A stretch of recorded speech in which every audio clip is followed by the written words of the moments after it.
নমস্কার। প্রসঙ্গ আজিকরের ঘটনা। আমরা সবাই অবগত হয়েছি যে আজিকর মামলাতে সঞ্জয় রায়ের পরে সন্দীপ ঘোষ এবং সন্দীপ ঘোষের ঘনিষ্ঠ একজন ধরা পড়েছে। সিবিআইয়ের মতো কাজ করছে,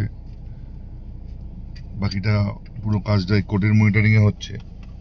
সেখানে অনেকের অনেক রকম মত আছে যে এটা এত লেট করে হলো কেন, রাজ্য সরকার আগেই চাইলে সন্দীপ ঘোষকে অ্যারেস্ট করতে পারত।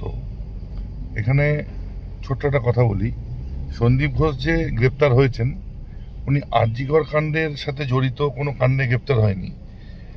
উনি গ্রেপ্তার হয়েছেন যথাসম্ভব আমি জানি আর্থিক তছরুপি মামলায় উনি গ্রেপ্তার হয়েছেন। আর এখন আমরা যেটার জন্য জাস্টিস চাইছি সেটা হচ্ছে আমাদের যে বাংলার বোন যিনি মারা গেছেন তার মৃত্যুর সাথে যারা যারা জড়িত তাদের সবার আমরা শাস্তি চাইছি। এই প্রসঙ্গে একটা কথা না বললে নয়, সবাই শাস্তির দাবি জানাচ্ছে, সবাই সবার মতন করে প্রতিবাদ জানাচ্ছে, কিন্তু কাউকে দেখছি দলের পতাকা নিয়ে মাঙ্গে আজাদি এই একটা স্লোগান দিচ্ছে, আবার কেউ দেখছি ভারত মাতা কি জয়, বিচার চাই বলে রাস্তা আটকাচ্ছে। এখন অনেকের মনে হতে পারে যে দুটো দলকে নিয়ে বললাম একটা কেন বাদ গেল। তৃণমূল কংগ্রেসও নিজের পতাকা নিয়ে রাস্তায় নেমেছে। অনেকে বলছে মমতা বন্দ্যোপাধ্যায় রাস্তায় কেন নামলো।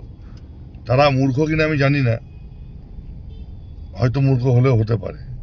মমতা বন্দ্যোপাধ্যায় এই কারণেই নেমেছে, কারণটা হচ্ছে যে বর্তমানে কেসটা রাজ্য সরকারের হাতে নেই, কেসটা আছে সেন্ট্রালের হাতে।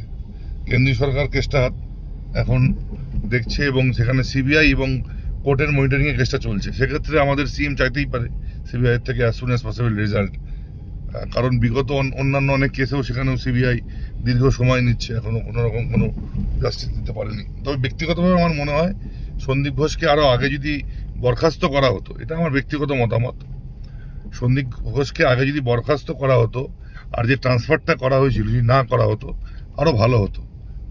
তো সবার কাছে আমার একটাই অনুরোধ, আপনারা প্রতিবাদ করুন, দলমত নির্বিশেষে, সব ঠিক আছে, কিন্তু সাধারণ মানুষগুলোকে যারা ট্রেনে বাসে করে যাতায়াত করে তাদেরকে আটকে যদি বলেন আরজিকরের বিচার চাই, তারাও কিন্তু আপনারা অন্য সাধারণ মানুষ, তারা বিচার করার কেউ না। অতএব নিজেদের রাজনৈতিক ফায়দার জন্য, নিজেদের রাজনৈতিক রুটি শেখার জন্য যে মানুষকে হ্যাকেল করছেন এবং মানুষকে ভুল বুঝিয়ে মানুষকে উত্তপ্ত করছেন, এতে আমার মনে হয় না কিছু হবে। মানুষ খুব চালাক আর খুব সুবিধাবাদী, তো এইটুকু মাথায় রাখবেন। আর বিচার হোক, বিচার চাই, আমরা কঠিন বিচার চাই। যে জড়িত তারা যেন দৃষ্টান্তমূলক শাস্তি পায় এবং এই শাস্তি যেন ক্যাপিটালিস্ট শাস্তি হয়। এটা একটা এমন শাস্তি দেওয়া উচিত যেন সারা ভারতবর্ষের বুকে দৃষ্টান্ত হয়ে থাকে।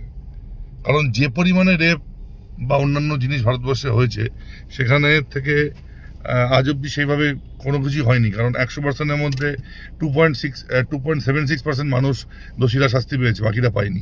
আমরা চাই এই তিলোত্তমার যারা জড়িত এই কাণ্ডে তাদের ফাঁসি হোক, তাদের দৃষ্টান্তমূলক শাস্তি হোক, সারা দেশের যেন একটা দৃষ্টান্ত তৈরি হয় শাস্তির মাধ্যমে। কিন্তু একটা মৃত মেয়েকে নিয়ে এইভাবে রাজনীতি করে নিজেদের রাজনৈতিক দলের ফায়দা করার জন্য যে নোংরামিটা করা হচ্ছে, আমি অনুরোধ জানাবো এগুলো বন্ধ করুন। ভালো থাকবেন।